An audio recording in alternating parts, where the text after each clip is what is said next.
I'm Ashley Forrest Hood, and I'm the driver of the Castro GTX Auto Club Ford Mustang funny car. What inspired you to become a race car driver, and when did you start? I grew up around racing. My father, John Forrest, has been racing for over 30 years. So as a very little kid, I grew up around the track, around race cars, traveled across the country with him, and it just became a part of my life, something that I loved to be a part of. As I got a little older, started thinking about what I wanted to be when as a career, I thought, why not do something that I love to do already? I love being at the races. I love watching the races. Why not take a career in drag racing? So at 16, I got a chance to go to Frank Hawley's drag racing school out here in Pomona, California, close to my home. And that was the first time I ever climbed into a race car. It was a Super Comp dragster. I got my license, I started racing, and 8 years later, I've moved up into the funny car class, and I now race against my father. What do you do to prepare yourself before a big race? My team and I have a very specific routine of how we get ready for every race. We don't change anything. No matter what state we're in, no matter how the day's going, no matter who we're racing, our routine has to be the same. Otherwise, if you change things, that's when you tend to make mistakes, forget things, do things differently. So when it's time for us to race, we almost always will warm up 2 hours before the race will start, or before our first qualifying session. Then the team will, finish getting the car ready for the race. I will get all my gear in the car. I set it up exactly the same every run, with my gloves in the same order, with my helmet, everything the same, so that my routine's the same and I don't make a mistake and forget to put in my earplugs or forget to put in my mouth guard. And then it's time, to go up to race. My team will tow the car up into the staging lanes. We usually have a little downtime. We'll sit in our tow van and listen to the pairs ahead of us, hear how it's going on the track. My crew chiefs will be up on the starting line, checking the track, the temperatures, making any last-minute decisions on the tune-up. And then when it's time to go, I put my gear on. My guys get me in the car, seat belt me up, and I'm good to go for my next run. What kind of engine do you use, and how long does it last? I use a Brad Anderson 500 cubic inch engine, and if things are going good and we're not blowing up anything, these engines can usually last about 10 runs. Of course, between every single run, no matter if it's a good run or a troubled run, we still tear down the car, tear apart the motor, check everything, check the pistons and rods, put it all back together. We do that no matter how the run goes. But if everything's going well, we can usually make these motors last about 10 runs.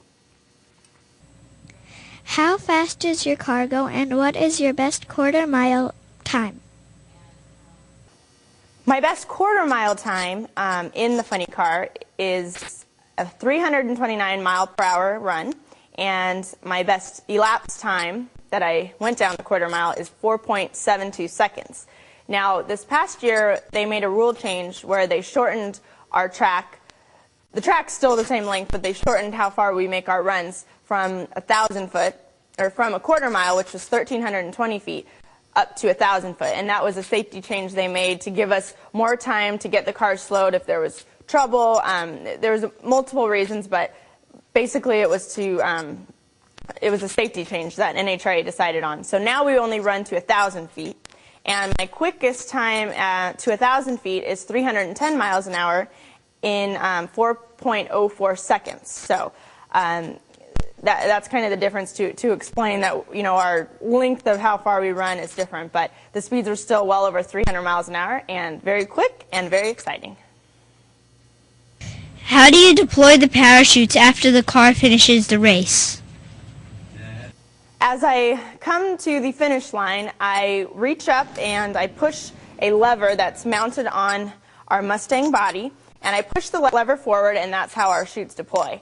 Now, if there's ever a problem with a run, an exploder, where it blows the burst panel, we have recently added a new safety ideas where the car automatically, if that burst panel is blown, automatically the chutes will deploy, the fuel lever will turn off, That's in the case of an emergency, because if there's an explosion, obviously you need all that stuff off. There's no reason to not have the chutes off, to not have the fuel off. So it's just an extra precaution.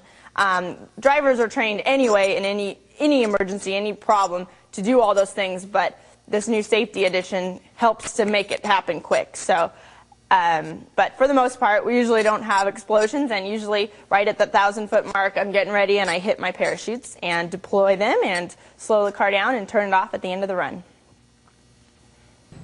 Have you ever gotten into an accident during a race? Over the years, I've had some fires, I've had some explosions, nothing too traumatic. Probably my worst crash was in 2007 at the Seattle race. I raced Kenny Bernstein in the second round and had to pedal the car. I think he did too. We both were kind of in a pedal fest, and I got back onto the throttle too soon. I wasn't pointed straight, and I ended up spinning around backwards. I hit the wall. My Mustang body blew off of the car. It was really a crazy looking crash, trailing around behind me as I spun. It was scary for everyone watching. It wasn't quite as bad from the inside, surprisingly, but you could see me in the video footage hitting my fuel off, doing my routine that I was aware, I knew what was happening and what I needed to do. Crashes sometimes are part of drag racing. These cars are very powerful and they're very fast, and that's part of the learning curve that you need to learn how to drive these cars, but you also need to learn what to do if you do have a problem. You need to know, no matter if there's smoke, if there's what's happening, you got to get your parachutes out, you got to hit your fuel off. You need to do the best to your ability to keep your car in your lane, and that's part of it. So I walked away from it. I was fine. I had no injuries. I had a little bit of a headache, but we were back at the next event racing again. How did you feel when you won your first race? Do you remember who you beat? The very first event I ever won was in my A-Field dragster. It was in 2004 at the Mac Tools US Nationals, one of our biggest races of the year. I was in the final round against Shelly Howard. It was an all-female final. I won the race, and it was just an awesome day. It was such a tough race that it was our big race in Indy made it that much more exciting. That was my first win. My first win in the funny car came last year in 2008.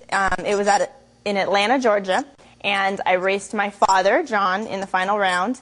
And that was such a crazy day because we had rainouts all throughout the day, so it was about 11 at night when we were finally racing our final. Everybody was wet. The fans, they stuck it out, and they were still there to the end of the night. But I got my win against my dad, and it was just a great day.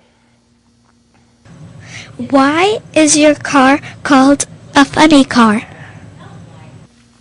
I guess the original drag race cars were dragsters, and that's kind of what people got accustomed to seeing on the drag strip. They're the long, skinny rail cars. The motor sits behind the driver. There's not a body over it. That's kind of was the normal car that people were used to seeing. Even though I think those are more funny looking, I think the funny cars kind of tend to resemble a normal street car a little more. But when people came out with a funny car, it just looked funny to everyone. The motor sits in front of the driver. It's shorter than the dragster. There's a body that comes down over it that lifts up and down.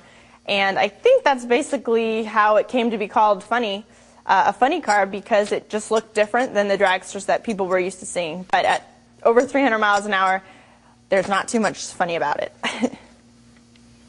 Do you enjoy playing any other sports during your free time?